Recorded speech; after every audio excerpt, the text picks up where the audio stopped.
ஓம் சாய்ராம், ஜெய் சாய்ராம். எல்லாரும் நல்லா இருக்கணும், எல்லாருக்கும் நல்லதே நடக்கணும். அன்பு குழந்தையே, இன்னும் சற்று நேரத்திலேயே நீ சந்தோஷப்படும்படியாக ஒரு நல்ல விஷயம் உன் வாழ்க்கையில நடக்க போகுது. ரொம்ப நாளா நீ எதிர்பார்த்து காத்திருந்த விஷயம் இப்போது தானாகவே உன்னை தேடி வரப்போகுது என் செல்லமே. நீ எப்போதுமே இந்த உலகத்தின் நாயகனாக நாயகியாக தான் இருப்பாயே தவிர எதுக்காகவும் யாருக்காகவும் நீ பயப்பட வேண்டிய அவசியம் இல்லை. எனக்கு எந்த பயமும் இல்லைன்னு தைரியமாக சொல்லிக்கிட்டு உன் வாழ்க்கையை சந்தோஷமாக வாழ தயாராகு. எத்தனையோ விஷயங்கள் உனக்கு எதிராக நடக்குது தான் உன் வாழ்க்கையில். அதற்கு காரணமாக பல பேர் இருக்காங்க தான். ஆனால் உண்மை என்ன தெரியுமா? உனக்கு எதிராக உன் எதிரிகள் வேலை செய்வதே எங்கே நீ முன்னேறிடுவியோ அவங்கள விட நல்லா வாழ்ந்துருவியோன்னு உன்னை பார்த்து பயப்பட்டு தான் உனக்கு எதிராக சில வேலைகளை செய்கிறாங்க. அதனால் யாரால உனக்கு என்ன கஷ்டம் வருமோ, யார் உனக்கு என்ன கெடுதல் செய்வாங்களோ, உனக்கு என்ன ஆகுமோன்னு நீ பயப்படவே வேணாம். எந்த சூழ்நிலையிலும் யாரையும் எதிர்பார்த்து காத்திருக்காம உன்னை நீயே காப்பாற்றிக்கவும் உனக்கான நல்லதை நீயே செய்து கொள்ளவும் தயாராக இரு என் தங்கமே. உன்னை தவிர வேறு யாரும் உன்னை காப்பாற்ற முடியாது. நீதானே உன் பாதையில் நடந்து போகணும். கஷ்டமும் நஷ்டமும் இன்பமும் துன்பமும் எல்லாமே உனக்கானதை நீ தான் அனுபவிக்க போற. அப்புறம் எதுக்காக அடுத்தவங்களை பற்றி எதிர்பார்க்குற? நீ நம்பிக்கை இழந்து ஆரம்பிச்சிட்டினா பயம் உன்னை ஆட்கொண்டு விடும். எந்த சூழ்நிலையிலும் என்ன நடந்தாலும் நம்பிக்கை மட்டும் இழந்துடாம இருந்தீனா பயம் உன் பக்கத்தில் கூட வராது. நீ வாழ்க்கையில் மகிழ்ச்சியாக இருக்கணும்னா எந்த விஷயத்துக்காகவும் எதுக்காகவும் பயப்படக்கூடாது, கவலைப்படக்கூடாது. ஏன்னா கவலைப்படுறதும் பயப்படுறதும் உன் வாழ்க்கை இருள் நிறைந்த பக்கத்துக்கு கூட்டிட்டு போயிடும். பயம் இல்லாத போதும் எதை பற்றியும் கவலை இல்லாத போதும் தான் இருள் உன்னை பார்த்து பயப்படும் என் செல்லமே. நீ யாருக்காகவும் எதுக்காகவும் ஏன் பயப்படுறனே எனக்கு தெரில. சில விஷயங்கள் வாழ்க்கையில் நடக்க தான் செய்யும். ஆனால் எல்லாத்தையும் சமாளிக்கக்கூடிய திறமையும் தகுதியும் பேச்சும் உனக்கு இருக்குது தானே. எல்லாருக்கும் எதுக்குமே பயமே இருக்காது, பயமே வராதுன்னு நான் சொல்ல மாட்டேன். ஏன்னா எல்லாருக்குள்ளேயும் மனசுக்குள்ள ஒரு சின்ன பயம் எப்பாவது ஒரு சூழ்நிலையில் வரதான் செய்யும். ஆனால் அந்த பயத்தை வெளிக்காட்டிக்காம நீ தைரியமாக இருப்பது போல நடிப்பது தான் பயமற்ற விஷயம். அச்சமின்றி இருப்பது அச்சம் இல்லை என்று அர்த்தம் அல்ல. பயம் இருந்தாலுமே அதை எதிர்கொள்ள சமாளிக்கிற அளவுக்கு நீ வலிமையான பிள்ளையாக இருக்கணும். பயத்தை வெளிக்காட்டிக்காம எல்லாத்தையும் சமாளித்து வாழ்க்கையில் வெற்றி பெறவும் தயாராக இரு என் செல்லமே. உனக்கு துணையாக இருக்கக்கூடிய இந்த சாயப்பா நீ பயப்பட்டபடி எதுவும் தவறாக நடக்க விடமாட்டேன். உனக்கு என்ன தேவைனாலும் என்கிட்ட வந்து கேளு. இந்த உலகத்தில் நீ பட்ட கஷ்டங்களும் உனக்கு வந்த பிரச்சனையும்னு எல்லாத்தையுமே பார்த்துக்கிட்டு இருக்க நான் இனிமேலும் துன்பம் உன்னை தொடர விடமாட்டேன் என் செல்லமே.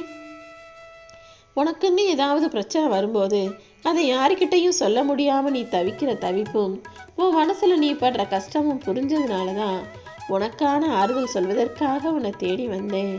உன் மனசில் நம்பிக்கை குறையும் போதெல்லாம் தவறான வழிகள் உன்னை ஈர்க்கும். ஆனால் நீ அப்படிப்பட்ட கஷ்டமான நேரத்தில் தான் தப்பான விஷயங்களையோ தவறான வழியிலையோ போயிடக்கூடாது. அடுத்தவன் வீட்டில் என்ன நடக்குதுன்னு ஆராய்ச்சி செய்யாமல் நீ என்ன செய்யலாம், உன் வாழ்க்கையை எப்படி மாற்றிக்கலான்றதை மட்டும் சரியாக யோசிக்கப்பார் என் செல்லவே. உனக்கு பிடிக்காத ஒரு விஷயத்தை நினச்சி நீ தினமும் வருத்தப்படுறதை விட அந்த நிகழ்வை மறுபடியும் பார்க்காத அளவுக்கு அந்த இடத்திலிருந்து தூரமாக போவது தான் உனக்கு நல்லது. ஒரு விஷயம் பிடிக்கல, ஒரு மனிதரை பிடிக்கலன்னு தெரியுது, அப்புறம் ஏன் மறுபடியும் மறுபடியும் நீ அதை பார்க்கணும்?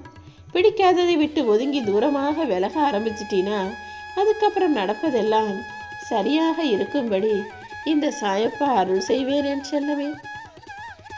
எப்பவுமே நான் சொல்றது தான் சரி, எனக்கு இதுதான் நடக்கணும்னு பிடிவாதம் பிடிப்பவர்களிடம் நீ வாதாடி புரிய வைப்பதோ அவங்க கிட்ட போய் விவாதிப்பதோ வேணாம். ஏன்னா பிடிவாதம் பிடிக்கிறவங்க எல்லாரும் இதுதான் நடக்கணும்னு முடிவெடுத்துட்டு அப்புறமா உங்ககிட்ட வந்து பேசிக்கிட்டு இருக்காங்க. அப்படி புரிஞ்சுக்கக்கூடிய சக்தி இல்லாதவர்களிடம் நீ என்னத்தை பேசி புரிய வைக்க முடியும்? இங்கு யாருமே குழந்தைகள் கிடையாது. எல்லாருக்கும் வாழ்க்கைனா என்னன்ற புரிஞ்சுக்கிட்டு பக்குவப்படுறதுக்காக தான் வாழ்ந்துக்கிட்டு இருக்காங்க. அப்படி இருக்கும்போது தவறு செய்யும் மனிதர்களை திருத்திடலாம், அவங்களுக்கு புரிய வச்சிடலான்றது வீணான முயற்சிங்கிறத புரிஞ்சுக்கோ. இந்த உலகத்தில் வாழும் பெண்களை பார்க்கும்போது தான் எனக்கு ரொம்ப கஷ்டமாக இருக்குது. அவங்களுக்கு பசிச்சாலும் சமைக்கணும், அவங்களுக்கு பசி இல்லைனாலுமே சமைக்கணும். வீட்டில் உள்ளவங்களுக்கு பசிக்கும் இல்லையா, அவங்க உடம்பு நல்லா இருந்தாலும் சமைக்கணும், உடம்பு நல்லா இல்லாமல் சுகப்படாமல் இருந்தாலும் சமைக்கணும். வெளியே விருந்துக்கு போனாலும் வீட்டில் இருக்கிறவங்களுக்காக சமைக்கணும். வீட்டிலே இருந்தாலும் எல்லாருக்கும் சமைக்கணும். விடுமுறை நாள் என்றாலும் எல்லாருக்கும் சமைக்கணும். விடுமுறையே இல்லைனாலும் சமைக்கணும். பண்டிகை நல்ல நாள்னு பெரிய நாள்னு வந்தாலும் சமைக்கணும். எந்த விசேஷமுமே இல்லைனாலும் சமைக்கணும். நோய் நொடி வந்து ஊரே முடங்கி போயிருந்த போதும் பெண்கள் சமைச்சுக்கிட்டு தானே இருந்தாங்க. ஆக மொத்தத்தில் இந்த பெண்களுக்கு ஓய்வு உளைச்சலே கிடையாம இப்படி சமைச்சுக்கிட்டுமே இருக்கிற பெண்களுக்கு நீ எவ்வளோ நன்றி கடன் பட்டிருக்க. அவங்களுக்கு செய்ய வேண்டியதெல்லாம் எந்த அளவில் செய்யணுன்றத யோசித்து செய்யக்கூடிய பிள்ளையாக நீ இரு. ஒருபோதும் எதுக்காகவும் கவலைப்படாத. இந்த உலகத்தில் உண்மையான உறவு கிடைக்கிறது ரொம்ப கஷ்டம். அப்படி நல்ல மனிதர்களும் நல்ல உறவுகளும் உனக்கு அமைஞ்சிருந்த பட்சத்தில் சின்ன சின்ன காரணத்துக்காக சண்டை போட்டு யாரை விட்டும் பிரிஞ்சு போயிடாதே என் செல்லமே. முதுகுல குத்து மடுத்துற மனிதர்களை விட உன் முகத்துக்கு முன்னால சண்டை போடக்கூடிய மனிதர்கள் எவ்வளவோ பரவாயில்லன்னு நினச்சிக்கோ. வாழ்க்கைனா என்னங்கிறத நான் தெளிவாக சொல்கிறேன் கேளு.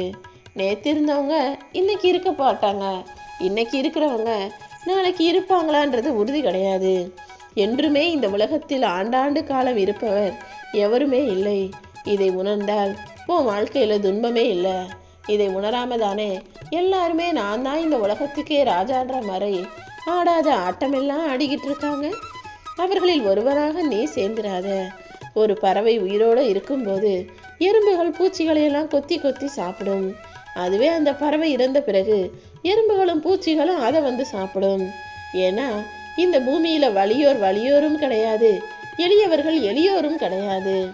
நேரமும் சூழ்நிலையும் எப்போது எப்படி எந்த நேரத்துல வேணுமானாலும் மாறும். எல்லார் வாழ்க்கையிலையும் நிச்சயமாக நல்லதும் நடந்தே தீரும்.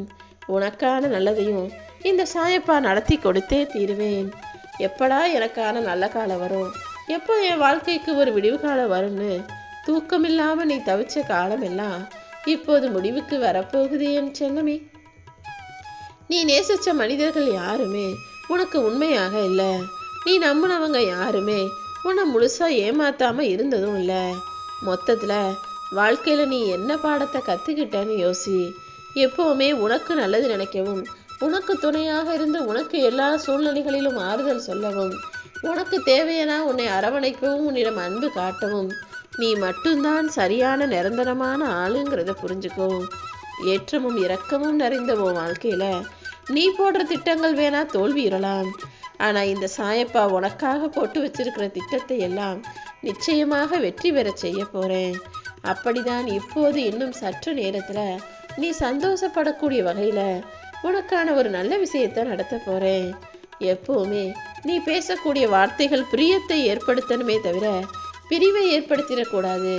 யாருக்கிட்டையும் சண்டை போடாம அமைதியா பொறுமையா மகிழ்ச்சியா சந்தோஷமாக பேசக்கூடிய ஆளாக நீ இருந்துவிடு.